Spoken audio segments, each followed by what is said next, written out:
Gift સિટીમાં દારૂબંધીના નિયમોમાં રાહતનો જે મુદ્દો છે તેમાં કોંગ્રેસના પ્રવક્તા મનીષ દોશીએ આકરા પ્રહાર કર્યા.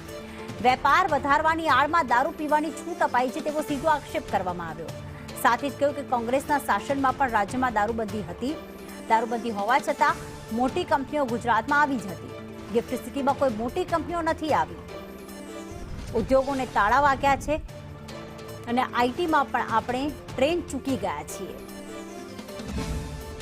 કે ભાજપા સરકાર પોતાની નિષ્ફળતાના તોતિંગ સમા ગિફ્ટ પ્રોજેક્ટ જેમાંથી કરોડો રૂપિયાનો ભ્રષ્ટાચાર થયો એ ગિફ્ટ સિટીમાં જે કહેવાય એવી કોઈ કંપનીઓ મોટી ન આવી જેનાથી ગુજરાતના યુવાનોને રોજગાર મળે.